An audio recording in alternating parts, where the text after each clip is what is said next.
Ang laki po ng budget ng House of Representatives, no?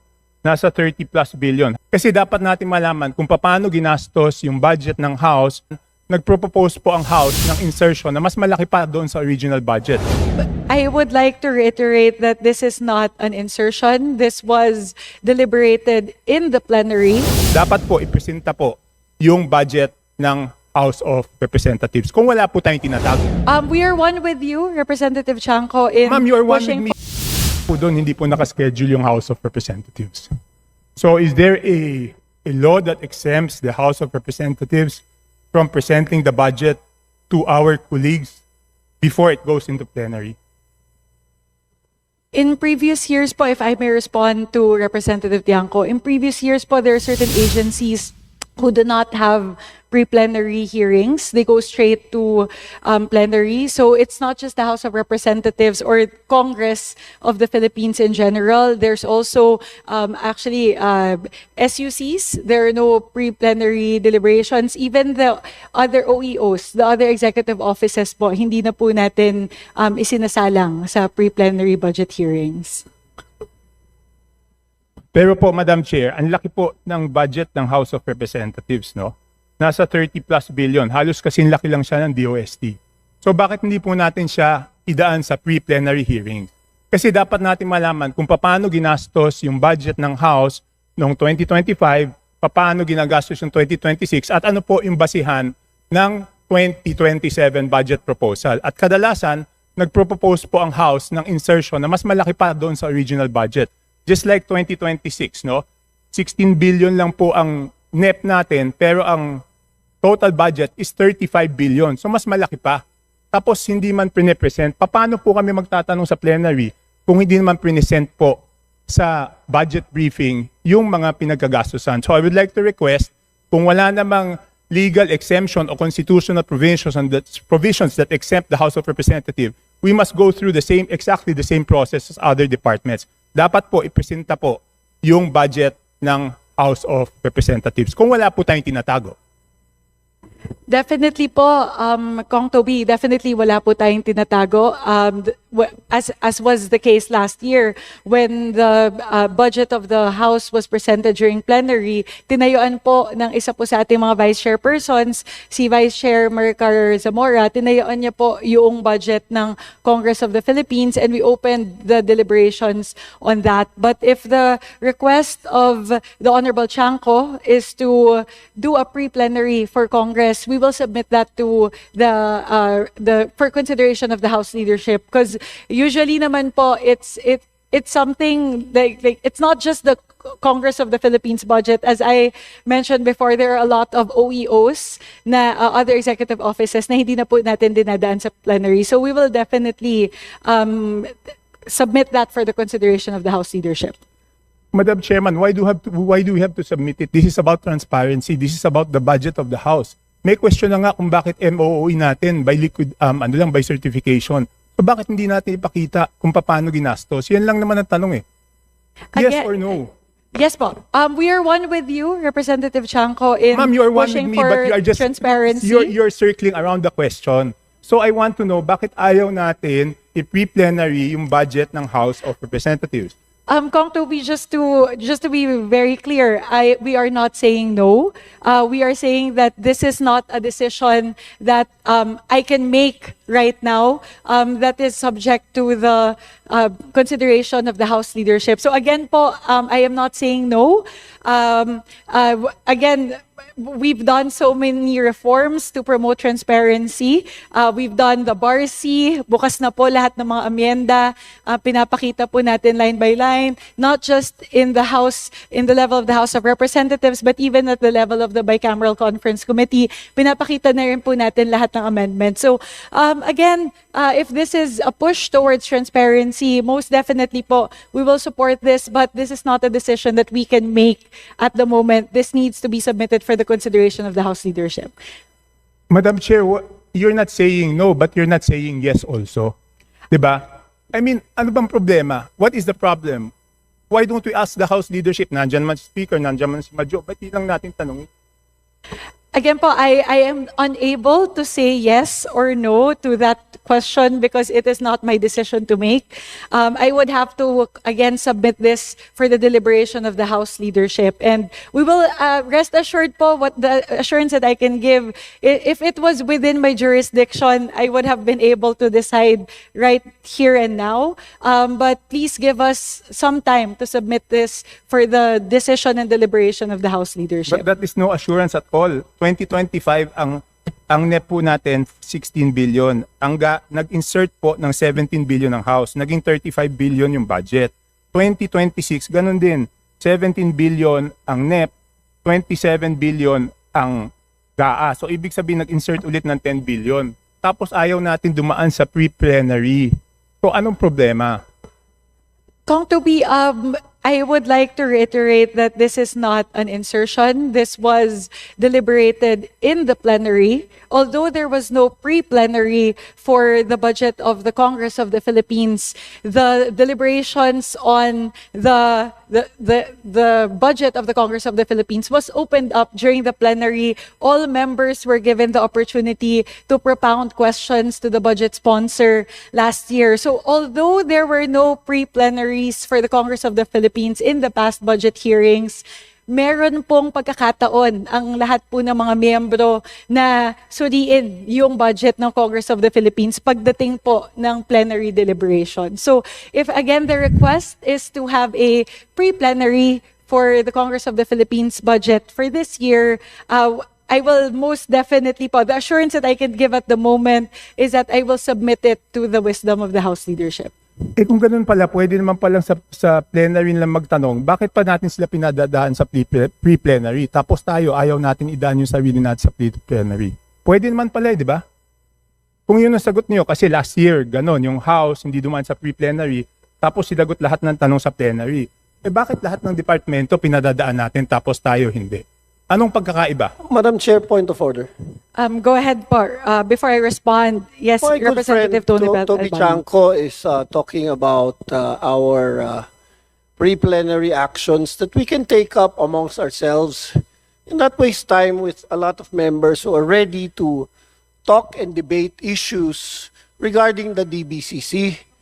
So, with respect to my good friend Toby Chanco, the list is so long that I don't even know if I can ask questions primarily on the national and local concerns later on with our friends who have prepared this. And this has been an ongoing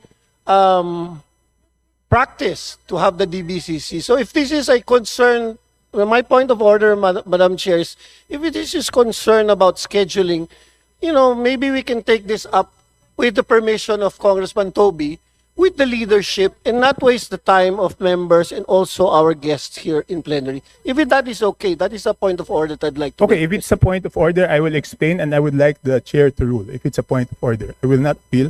I'm just saying, kanina po sinabi, 11 trillion po ang sinubmit. Binawasan po lahat ng departamento, ginawang hindi po dapat ibawas sa time ko yun. Kasi point of order po yan. Hindi po dapat ibawas sa oras ko yung sagot ko sa point of order niya dahil hindi ko po tanong yan. Okay, kanina po sinabi 11 trillion. Binawasan 7 trillion. So kaya natin pinapag-submit ang bawat departamento. Sasabihin nila, paano nila ginastos yung pera, nakabuti ba ito sa taong bayan. Yun po ang ginagawa sa pre-plenary. So paano po kami magtatanong dito sa plenaryo kung wala naman presentation ganon? Ano, huhulaan namin kung magkano yung nagastos? Anyway, I would like to request the chair to rule on the point of order. If you think I'm out of order, just say so. Madam Chair, if I may be allowed Before I rule on the point of order, I would first like to recognize Deputy Speaker Janet Green. very quickly, Madam Chair. Unang araw po ito ng ating pre-plenary budget deliberations, and I believe the Honorable Chanco, whom we fully respect, has his point. The Honorable Chair and the Honorable Albano also have their own points. May I recommend, Madam Chair, that instead of ruling on matters that will create animosity, may I be allowed, Madam Chair, to propose the following: that the concern of the Honorable Chanco be referred to the Committee on Appropriations and be deliberated as soon as possible. And second, Madam Chair, if the Honorable Chanco will allow, that we now proceed with the deliberation of the DBCC, notwithstanding the fact that there are unanswered questions that the Committee on Appropriations are very much willing to answer, regardless of the decision of the leadership or whatever, because it's the committee that will respond. So, Madam Chair, if I may, again to reiterate, wag na po natin pagdebatihan yan kasi sayang po yung oras. We acknowledge the Honorable Chanco. We also acknowledge the point of the Honorable Chairwoman and the Honorable Albano, one of our party leaders. But at the same time, I believe we have to move forward. So if the Honorable Chanco is amenable, may I propose that his proposal be discussed by the Committee on Appropriations as soon as possible. But for the meantime, we all be allowed to proceed with the pre-plenary hearings of the DBCC. Madam Chair, if I may reiterate, With the indulgence of Representative Tiangco, I would first like to recognize Representative Tony Albano. yes, Madam Chair, the point of order stays, and it's a long-standing tradition that the point of order has to be taken first. But I believe Representative Chanco has still that floor and time if he wants to use his 2 minutes or 5 minutes of his time to ask any relevant questions while the DBCCs and our guests are here. But if it's outside of that, I would really like to insist, if not, I'm asking permission for my good friend Toby Tiangco to please, everyone's stressed already, everyone's trying to do a good job, we're trying to help our country and our economy move up. These are the relevant questions that we have prepared ourselves to ask our guests. And if it's not relevant to the context of what we are discussing right now, then you have to rule in favor of the motions of the point of order that this is not exactly the forum for the cause of the good friend from Navotas, Congressman Tiangco, and then we can take it up right away if he wants with the leadership, with the speaker and the majority floor leader and the chairperson, Madam Chair. Thank you, Representative Albano. If our honorable colleague, Representative Tiangco, will be amenable to it, rather than ruling on the point of order, as proposed by Deputy Speaker Garin, this is a matter that we can take up within the Executive Committee of the Committee on Appropriations. So again, rather than take it up here during the DBCC, as I assured earlier, I give my assurance that I will raise this to the House leadership for deliberation and decision. And we will get back to you as soon as possible on the matter. Madam Chair. Yes, Yes. yes, Representative Erice. Yes, ang suggestion ko lang po, hindi lang po dapat siguro after deliberating with Executive Committee, we should deliberate it in the plenary. Kasi po ang question dyan, yung equitability nung resources ng House, whether all representatives are meron pong kanya-kanyang pakinabang at yung sa sa budget at baka naman po kailangan po talaga equitable. Hindi ko naman po sinasabing equal, equitable yung distribution ng resources. So hindi lang po ito concern ng committee, concern po ng buong plenaryo. Salamat po. Thank you, Representative Erice. Again, we acknowledge the point of the Honorable Erice and the Honorable Tiangco. And again, may I request for your kind indulgence to please give us time to raise it to the House leadership and within the Committee on, and also for the Committee on Appropriations to make the appropriate action on the matter. If again, if with the kind indulgence of Representative Tiangco and Representative Erice. Madam Chair, the reason I brought it up today is para magkaroon ng time mag-prepare yung House. Anyway, please rule on the point of order of the Deputy.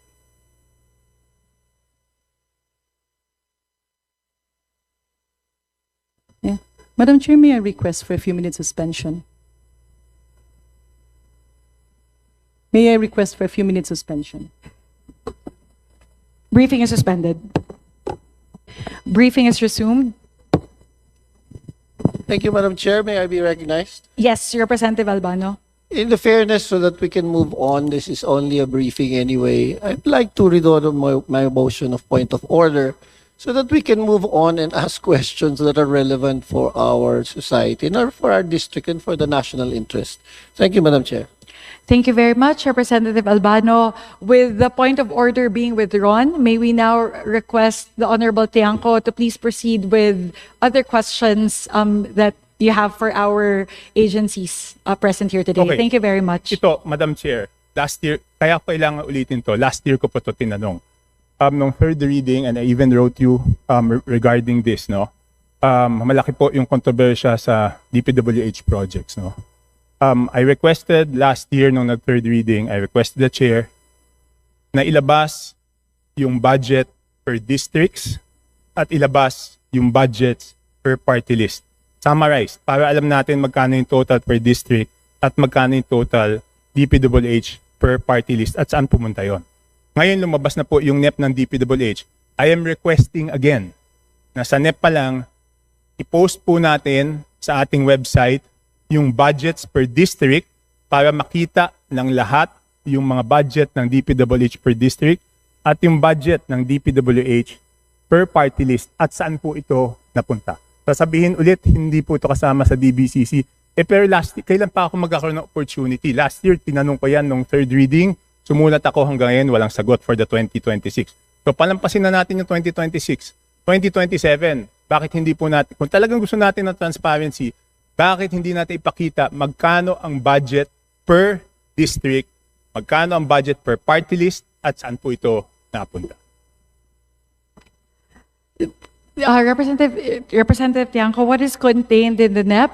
In the NEP itself, if you would look at the budget of DPWH, meron na rin naman pong mga totals doon per DEO.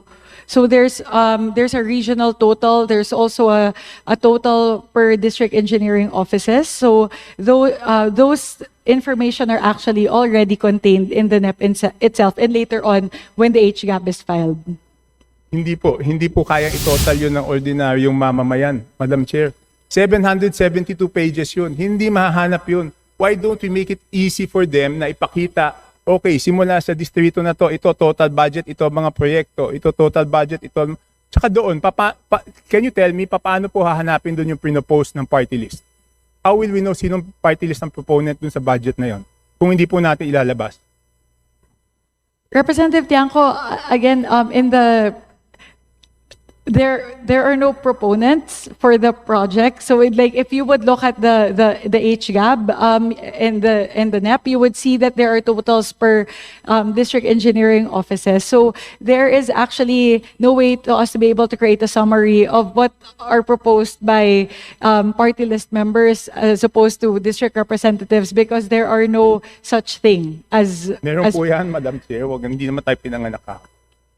But again, po, the information that is being asked for, which would be the summary of the budget per district engineering office, per regional office, they're all contained there in the NEP, within the DPWH budget itself. Makikita nyo po yun, naka-separate out po yan sa NEP. Within the DPWH budget, you already have the totals per district engineering office, and in the annexes, you have there the line items in terms of the project. So, lahat po ng impormasyon na yun, nandun na po yun sa NEP at sa HGAB. Madam Chair, nakasulat po yun sa NEP, pero hindi po naka-total per district. Kaka-check ko lang po. Anyway, yun lang po hinihingi ko. So, pwede bang, kasi yung DPWH budget is 772 pages. So kung hahanapin po yan ng mga kababayan natin, mahihirapan po sila. Hindi ba pwedeng padaliin natin, ihiwalayin lang natin yung mga proyekto per district? Yun lang po ang hiling ko. Pwede po ba?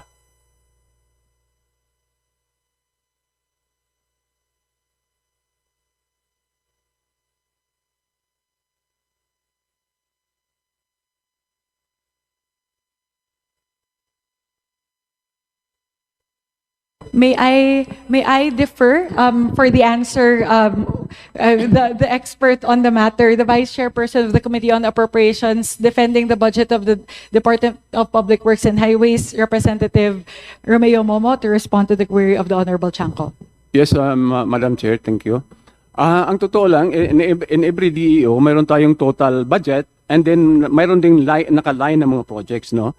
So, ang ibig sabihin siguro ni Honorable Tiangco is yung mga nakalagay ng mga project ang ipa-scale natin, i-post natin. But yung projects na yun, madaling hanapin sa mga DEOs, no? DEOs natin, in fact, sa mga accounts ng mga DEOs, yung mga yung Facebook accounts ng mga DEOs, nandoon naka-post yung ating mga projects. Madam Chair, hindi po para sa atin yun, para sa kababayan natin, para madali nilang makita. Hindi po para sa akin. Dahil tayo, pag hiningin natin sa DO, ibibigay. Pero may mga projects po na nasa NCR, nasa region, hindi po siya nakatotal per district. Pero dapat yun, pasok dun sa district. So ang hinihingi ko lang po is pagsamahin, simplihan, para makita ng kababayan natin ano po yung budgets per district. Yun lang po. Well, I think, Madam Chair, yung pinapost naman din ng mga regional offices at saka region is not for us, congressmen, but it is for everyone, especially doon sa constituents natin, doon sa ating mga distrito. Madam Chair. Madaling ma-access po yon sa lahat ng mga DEOs, mayroon silang mga publications, actually. Madam Chair, very quick clarification with the question of Kong Chanco. Yes, given that the time of the Honorable Tiangco is up, yes, I would now like to recognize Just a very Deputy quick- Speaker Janet Green. Quick clarification para lang pong malinawan. Hindi po kasi magkapareho ang DPWH District Engineering Office vis-a-vis sa Congressional District Office. And sometimes it's a misnomer kasi yung ibang congressional district, akala mo halos walang budget, but actually hindi kapareho nung District Engineering Office and yung Congressional District Office. So if I may, Madam Chair, may we request for purposes of answering the Honorable Chanco that he be instead furnished a total allocation on a regional basis that will be more reflective of equitable distribution if indeed it is. Madam Chair, since the Honorable Garina replied to my manifestation, can I be given a chance to reply? Yes. Go ahead, Representative Chanco. We'll give you, with the indulgence of the other House members who are listed for interpellation, may we give the Honorable Tiangco time to manifest? Would that be amendable? Okay. With the concurrence of the other House members, Honorable Tiangco, go ahead po. Madam Chair, the only reason I will manifest is because there was a reply. No? Otherwise, I would have been finished. No, yun lang nga po. It's exactly the reason why. Kasi nga iba po yung District Engineering Office, iba po yung Congressional District. Kaya nga ang sinasabi ko, palabasin kung ano yung budget per Congressional District. Kasi nga po yung per District Engineering Office does not mean na yun po yung budget sa distrito na yun. So yung sinasabi po ni Congresswoman Garin, yan po ang precise reason na gusto ko hiwalay siya per district. Yun lang po, Madam Chair. Thank you, Representative Tiangco. Thank you, Representative Garin. We will again relay this. Madam This is a Chair. matter for DPWH. Madam Chair, Yes, Representative Arisa. very brief interjection. Importante lang po. I think the DBCC can answer that question. Kasi dumadaan lahat ng budget, binabawasan nga nila yung allocation. For example, for DPWH, may mga regional, national, district allocations. So ano pong basis ng DBCC? Anong parameters in determining ano yung mga proyekto na importante in terms of need, in terms of population, in terms of land area? Ano po ba ang basis nitong mga allocations na ito per district, per region, at yung mga national projects? Meron po